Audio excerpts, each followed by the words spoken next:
handwritten receipts. The receipt omuntu z'abeera awandiise obuwandiisi With they are headed receipts. ng'era kuliko ebigambo Headed ebyogera what? Ggaba Community Church nga kuliko Ggaba ECDP. Community Church ECDP. Ggaba Community Church.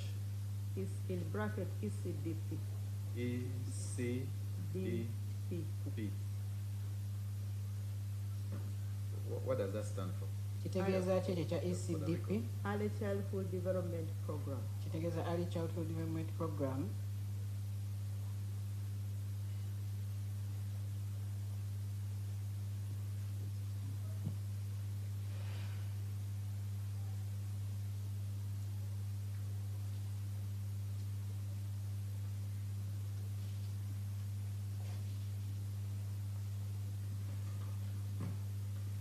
And when you say they are duplicate, what do you mean? Ogamba nti zaali duplicate ki kyobeera otegeeza?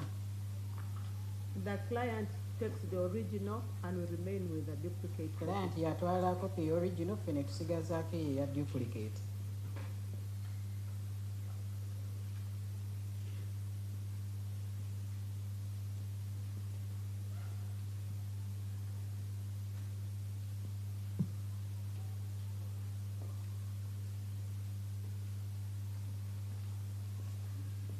So before I forget, you told this court that the total enrollment in your school has 48 vulnerable and 18 in daycare. Yes. Were all these numbers at the school on the day, the second? Wadde ogamba kooti eno nti abo abaali vulnerable abaali batasasula ssente baali 48, then abaali basasula ssente aba daycare baali 18.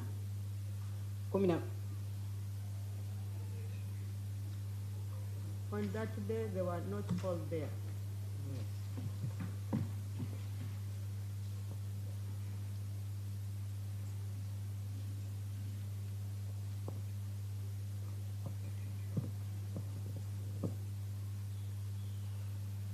Do you have an idea of how many could have been there, or if you don't, it's okay? I have an idea. How many were there? Baali bameka? The On vulnerable the were second. on second. The vulnerable children were 28. Abaali vulnerable oba abaali batasasula ssente baali 28, While the daycare was 16. then abo abaali aba daycare abo abaali basasula ssente baali 16.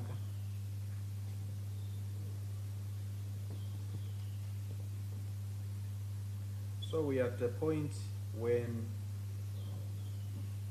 accused has paid money, Phoebe has written the receipt under your instructions.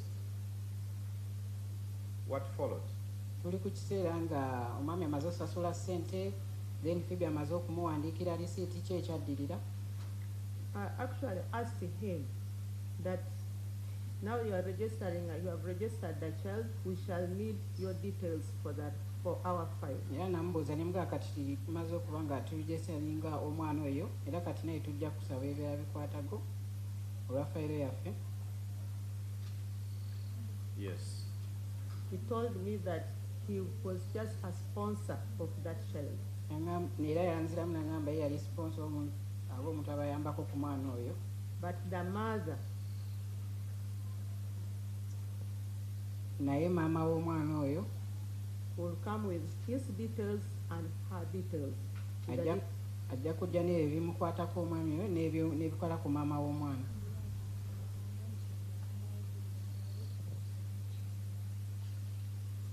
Yes. On Tuesday. Ku lunaku olwokubiri.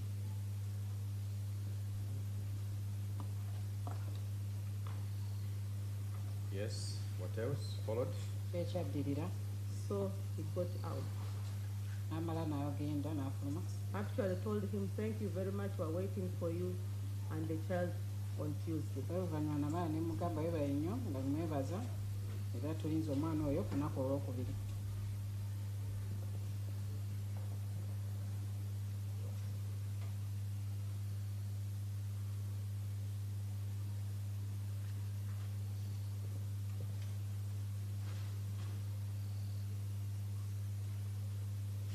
Okay, what fault?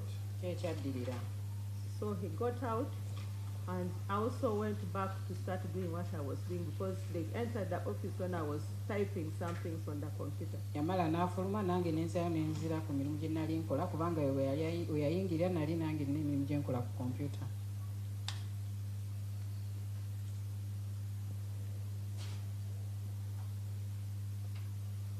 Yes. Then Phoebe put back the receipt book in my drawer. Then Phoebe nazza akatabo ka receipt mu drawer.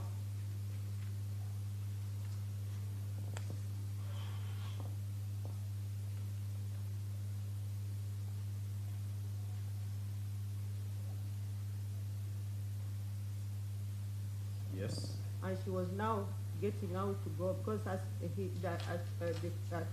the suspect had already come out, so she was also coming now to open for him the gate. Kubanga suspect already yali amaze okufuluma era nga yali naye Phoebe afuluma okubanga agenda okubanga amuggulira gate.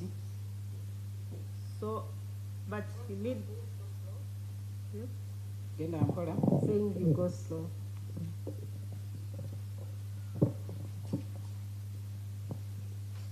So you say Phoebe also got out to open the gate? Wagambye nti ne Phoebe naye yafuluma okubanga agenda okubanga aggulira omwami oyo gate. Yes. So I looked out through the window. Neningiza mu dinisa. And I saw the accused bending on the child. Ndaba accused oba avunaanibwa nga akutamye ku mwana. So I made a noise, and then people were so saying, "What are you doing on our children?" Era nenkuba enduula nti nabuuza okola ki ku baana baffe? Because we actually thought. Miss Annette, please repeat that. You looked through the window. What did you see? Namu otunnyonnyole wali ng'olingiza mu ddinisa ki kye walaba? I looked through the window and I saw him on the child. He was bending on the child was under him. Nalingiza mu ddinisa ne mulaba nga akutamye ku mwana amuli wansi. So for me I thought he was just beating the child. Nze nalowooza nti oba just yali akuba bukubi mwana.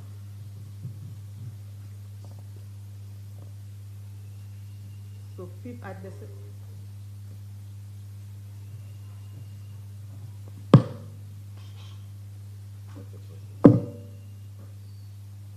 the same time, Phoebe had also seen what he was doing. Era mu kiseera kye kimu era Phoebe yali alaba kye yali akola. Yes. So I ran out of the office. Nenziruka mu kuva mu office. So as I was running to him, You ran out of office? I ran out of office. Yes. Shouting and heading towards him. Era nga nkuba enduulu nga nziruka gye yali ali.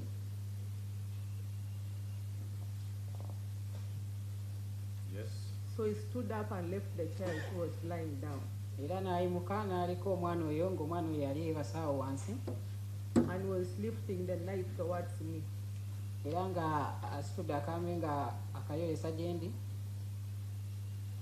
With open eyes. N'amaaso nga agakanudde. So now what? Now, Phoebe, I will keep prompting you. I mean, Annette, I'll keep prompting you. So just be patient with our speed. So you say he lifted the knife. I ran away. Lifted the knife towards me. Yasitula akambe nga akayoyesa gye ndi. Yes. Then I ran away. Nenziruka. Ran away to where? I ran towards the corner because that is facing now where the church, where the guards are. Nenziruka mu koona.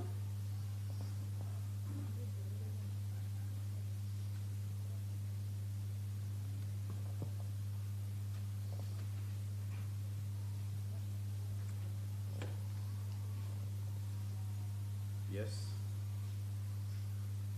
Then he went back, and now that is the time Phoebe now went and as he bent on the next shelf, so Phoebe picked a bicycle to hit him. Era mu kiseera ekyo Phoebe n'akwata akagaali okubeera nga akamukuba.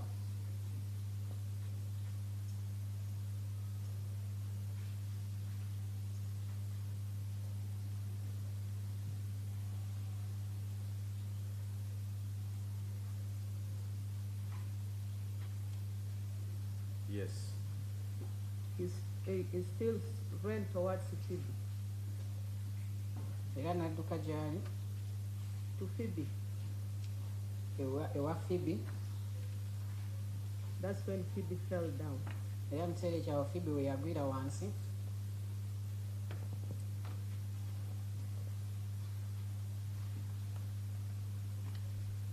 When Phoebe fell down, he ran back to the children. Then Phoebe we yagwa wansi ye n'addayo n'adduka ewali abaana. But I kept on making noise. Naye era nasigala nkuba enduulu.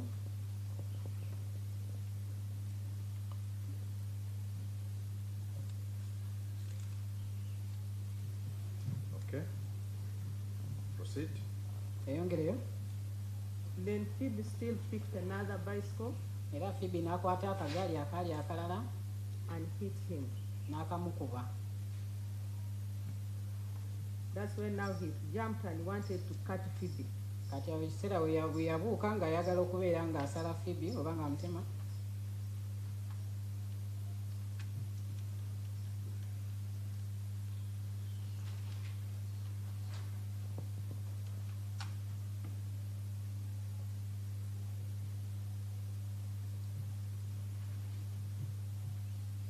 As the Phoebe was struggling, what were you doing? I was alarming. Another colleague came, Nora, were all alarming, and Bwe baali beekubira enduulu ne bwe yali akola naye naye era yali akuba enduulu until the rescuers came. paka abantu abaali bataase be bajja.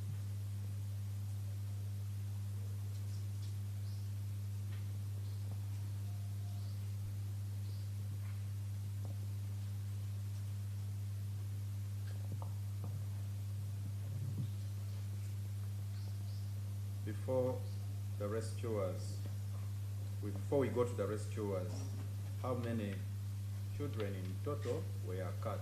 Nga tetunnagenda ku abo abaali bazze okutaasa, abaana baali bameka abaali batemeddwa oba baali basaliddwa? 4. Baali 4. Would you by any chance know their names? Osobola okubeera ng'omanyi amannya g'abaana abo? Gideon Eteku, Kuliko Gideon Etegu, Ignatius Seriange, kuliko Ignatius Seryange,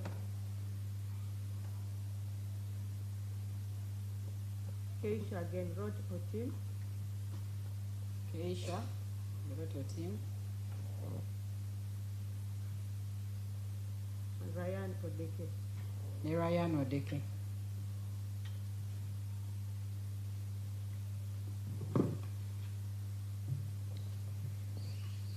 So you say rescuers came. Who were these rescuers? Ogambye abaali bazze okutaasa bajja baali bantu kyabo. The first one who entered was Silas Bukenya, Eyasooka okuyingira yali Silas Bukenya,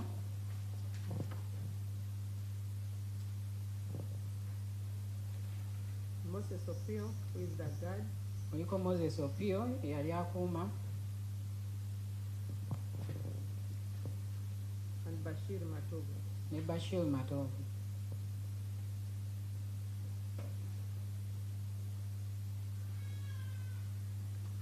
What happened as when the rescuers came? Ki ekyatuukawo abo abaali bazze okutaasa nga bazze? They got hold of him. Basobola okubeera nga bamukwata.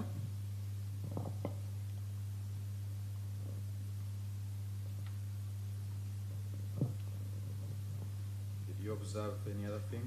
Olina ekirala kyonna Process of kyewalaba arresting him. mu kiseera ekyo nga bamukutte?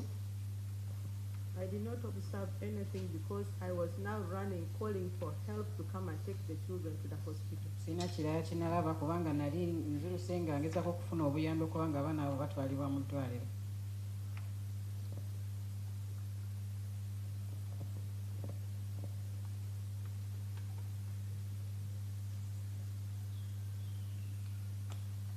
Did you get the help? Yes, Wafuna obuyambi obwo? yes, sir.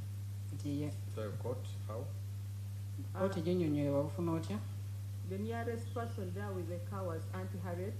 Omuntu yali okumpi awo yalinawo emmotoka yali Aunty Harriet, So she came and parked at the gate. era yajja n'apaakinga awo ku geeti. The car was empty.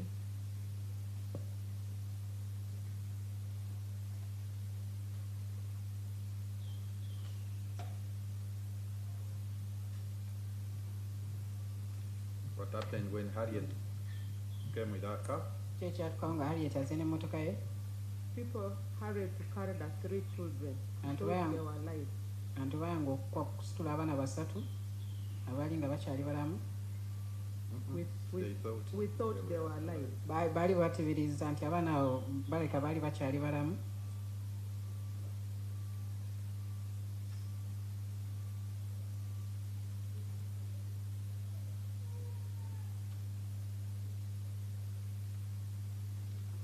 Yes. So one was not taken to the hospital because that one was, it all showed sign that she had died. Omu ye teyatwalibwa kuba ye already yali alekerawo nti ye aleka yali amaze okuba nga afudde.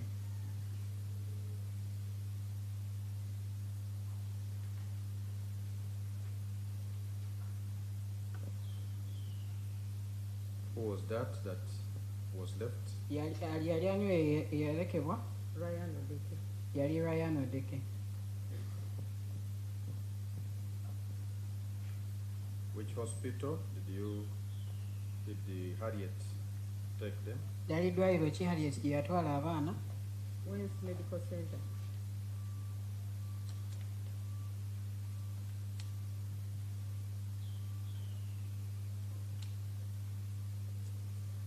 What followed? Ki ekyaddirira? The police arrived. Poliisi nemala n'etuuka. Other than the police and Silas and the guard Moses and Matovu brought him to the Askari's offices and locked him there before the police arrived. Silas ne wagaadi bamukwata ne babaako we bamusibira nga poliisi tennaba kubaako ng'etuuka.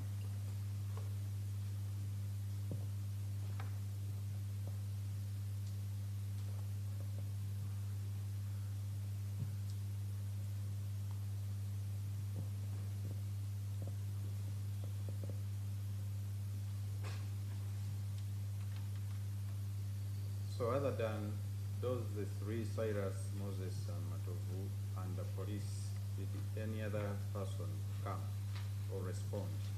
Waliwo omuntu omulala yenna eyajja. The people from the community had already also arrived. Nti abantu abalala ku kyalo baali nabo already baali bamaze okuba nga batuuse.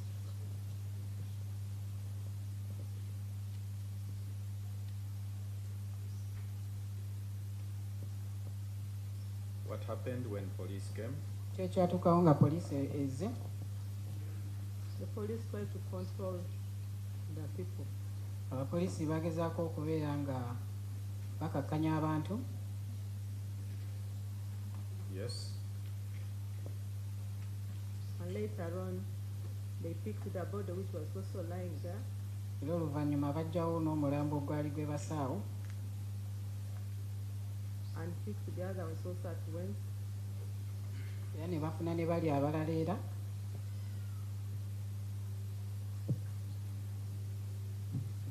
Yes. Mr. Nick, did you go with them to pick the bodies at the hospital? Wagenda nabo okufuna emiryango egy'abaana abo ku ddwaliro? No, one of us went with them. Nedda naye omu ku ffe yagenda nabo. So, okay. And what followed? Naye ki To your knowledge? ki ekyaddira By ggwe ku knowledge, by'omanyi? the bodies were taken to Mulago for post-mortem. Emirimu gy'abaana abo gyatwalibwa e Mulago kubeera nga gyekebejjebwa abasawo.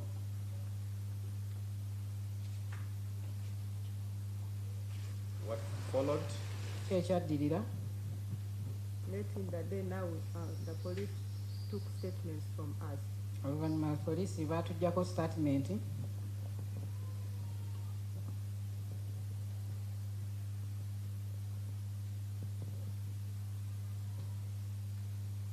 So other than police taking a statement from you on that day, what else? Oggyeko poliisi Did the okuggyako police require statement ku lunaku any olwo. other thing from you? Waliwo ekirala poliisi kye yakusaba? First of all, the police came and closed the place.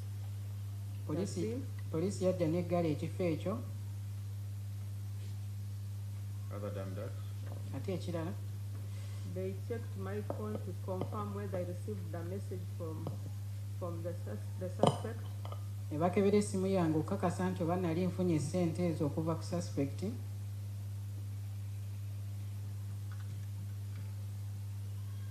what did they find? Ki kye The baasanga? message was there. Era message yaliko eri.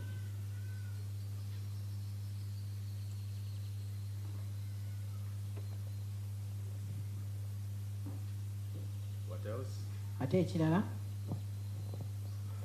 The next day is when I was called to go and print my mobile money statement from mobile money. olunaku olwaddirira we nayitibwa kubanga ngenda okuprintinga mobile money statement yange, Which I did. era kye nakola. Where did you print your mobile money statement from? Wagiprintingirawo eyo statement eyo eya mobile money? It was from Nkrumah Road. Wagiprintinga ku Nkrumah Road? Nkrumah Road, which place? Nkrumah Road esangibwa In town. mu town, MTN offices. mu town ku office z'aba MTN.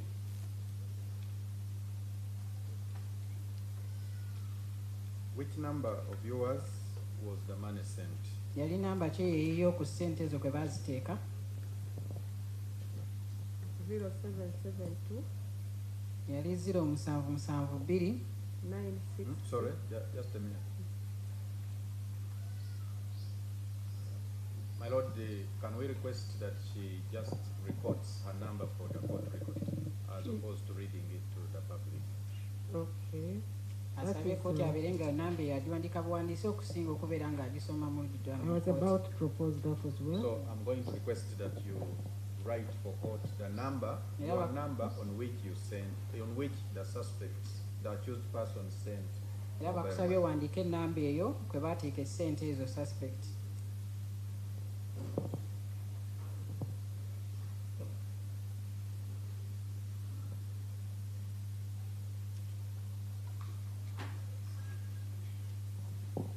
Begin by showing it to the prosecution, to them, and then to the assessors, and lastly to the court.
Okay, you can proceed.